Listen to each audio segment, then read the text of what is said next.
What is up, victims? Welcome back to a new installment of SSR Review. It's your boy Lance back at it again with Tank Top Master as the focal point today. So let's have a look. Firstly, a brief introduction into our boy. He is the highest tenacity percentage generator in the game, with his Ultra Ultimate racking up a whopping 30% shield rate based on his max HP. He's also considered essential across multiple eras. He's essential for the CE era, which is our initial OTK era. We have his essentialness in the Zombie Man era as a major shield generator. He takes a short dip during Euro era due to the prevalence of max HP and high burst characters, and then he comes back up a little bit during Bomb era as a tenacity generator for the Dexterity shield, or some people call it Tenacious. So he also increases backline survivability. He's usually run as speed 1, so he makes sure that your backline stays fit and safe. His keepsake will be available quite easily in the future with the introduction of the crossover guild wars. His keepsake is actually one of the prizes and it comes as shards. So you take a bit of time to collect it, but definitely you'll be able to gain it. So now the cons. He requires 2 energy. Why is this essential? Especially for comms running king. That means you will have 2 less energy every single time. So you might not be able to hit max damage percentile at 7. It also means that you might have to sacrifice 1 or 2 big AoE characters just to make sure that your tank top master can ult. He also must be speed 1. Why is it? It's because number 1, he needs to generate energy for Zombie Man core, as well as protect your backline. So if the enemy is faster, there's no point in Tank Top Master being there at all. His tenacity value is also considered mediocre at 20% without his keepsake. So you might want to get his keepsake as soon as possible. I heard that it's available during the Chinese New Year event, so you might want to pick it up then if you don't have CK keepsake at the moment. So now, a little bit of abilities breakdown. His passive is known as Tank Top Justice. He deals 8% of his max HP as extra damage. So you can see from this, there's an extra symbol there when he punches the daylights out of Janus. So at extreme level at 5 star, he deals 9% of his max HP as extra damage and has a 50% chance to damage the main target's row. So you'll be able to see this a little bit later. For now, let's look at his basic attack, Tank Top Blow. He hits a single target for 120% damage and reduces his damage taken by 20%. So this is a look at it. So we're going to his ultimate now. Tank Top Tackle. Sounds straightforward, right? He attacks a column, 2 people, dealing 150% damage, and grants tenacity to a row, which is 20% of his max HP. So this is his normal ultimate. Pretty simple. And this is his ultra ultimate. He attacks a column again, 2 people, dealing 188% damage, and grants a tenacity to the row as well, 30% max HP, so it's a 10% increase. So a Tank Top Master with a lot of health will actually have a really strong tenacity shield. So this is how it looks like. Okay, moving forward, the meta analysis. Welcome back, guys, to another installment of meta analysis where we are going to look at Tank Top Master today. So my Tank Top Master is way below here.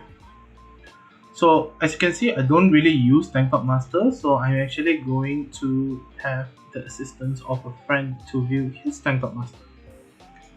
So the reason why I don't have Tank Top Master is because I have Silver Fang, so I have my shield generator secured.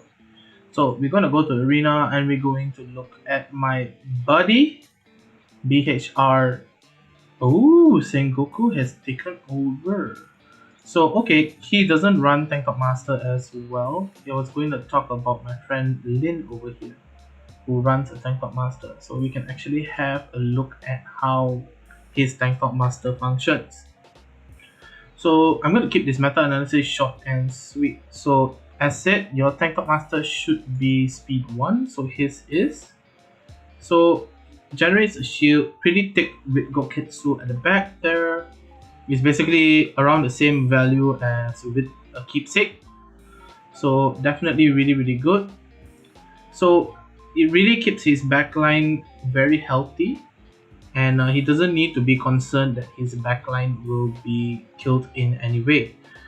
His backline also has unyielding units such as Garo, so that just gives extra safety, and without my king it's just a slugfest.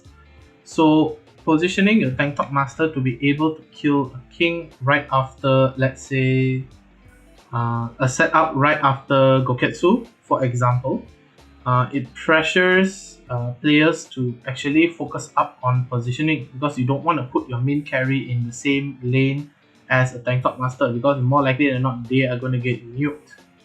So in this case, I think even if I swap out my Tank Top Master, my King's position, it wouldn't really mean much, just because it doesn't really matter. So we're going to have a look at this, albeit at a slower pace this time.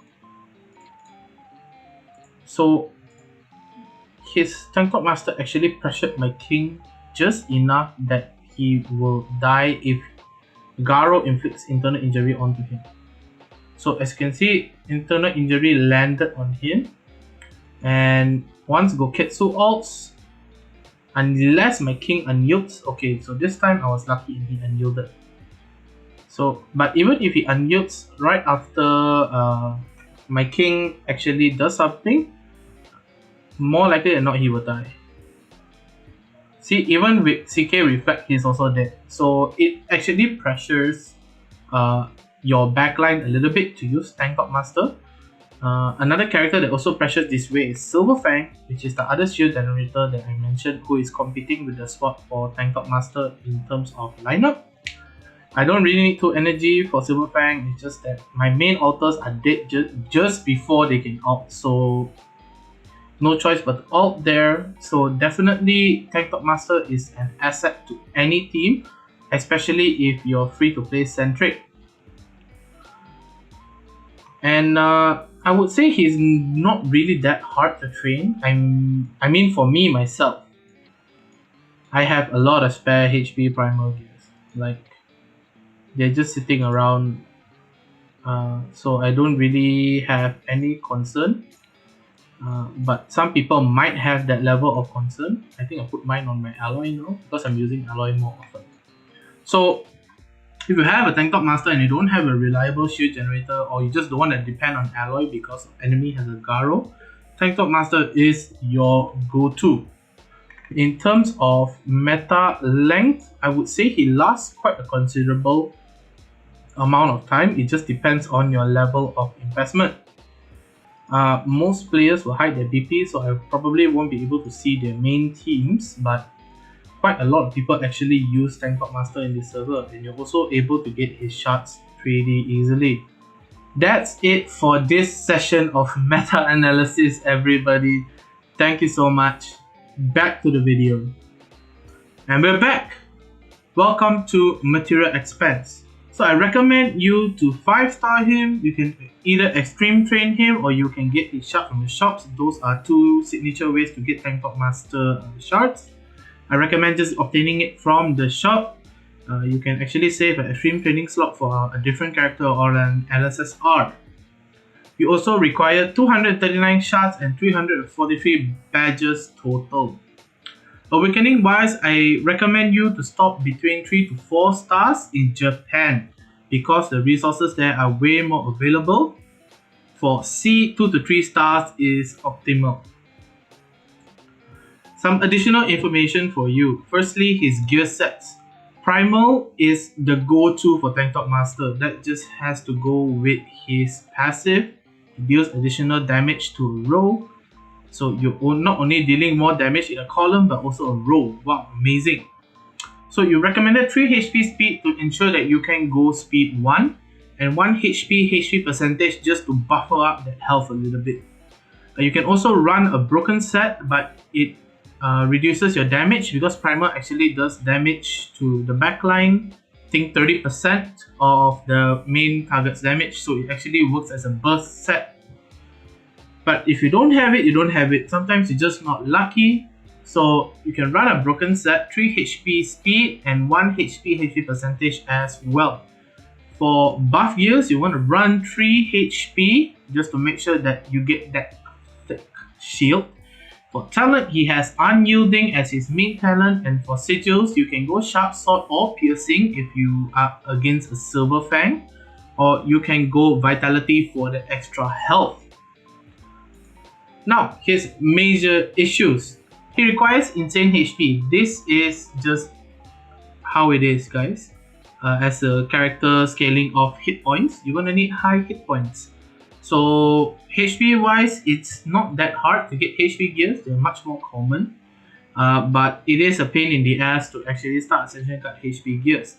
Because some people think like, oh, I'm not getting much out of Tank Top Master, but then like if you're not start Ascensioning card, then you're not getting HP, then your tenacity gets one shot by a Garo. So you definitely need to hyper invest into your Tank Top Master if he is your main shield generator. He must outspeed his enemies as well. This is just how it goes, everybody. If the enemy is faster, then there's no point in you generating a shield because your team will already be dead. He also falls off during the Esper meta. This is with the introduction of max HP as well as high burst characters such as Genos and RMG. And Gyro Alt also does max HP damage. So it kind of nulls Tank Top Master a little bit. It's not like he's completely thrown out of the meta, but he's kind of dropped down a little bit in the priority rankings. And as I said before, max HP damage does counter him. Another thing to bring off this is that certain characters will be able to break his shield. For now, only Silver Fang has it if I'm not mistaken, but some characters will be able to burst through his 30% shield as well. Characters to look out for is RMG, as well as certain more max HP dominated characters such as Watchdog Man might be able to break through his shield as well if you're running him in the front line. He also needs 2 energy for his ult as previously mentioned, so it's kind of wasted because you can actually use that for a different attacker. Like let's say you're running Garo MK Tatsu as well as Tank Top Master. You might actually result in one of those characters not ulting to sacrifice for Tank Top Master ulting. So why would you do that? Instead, get a different character like Silver Fang who can generate shields just via his innate passive, and then you save 2 energy. So his major competitor would be Silver Fang.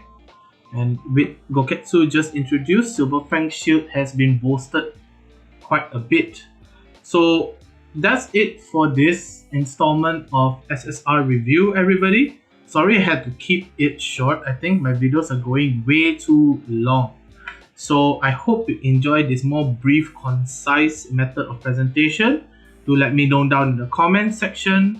Also, don't forget we're going to be doing a giveaway in a couple of weeks. So stay tuned, everybody. Peace.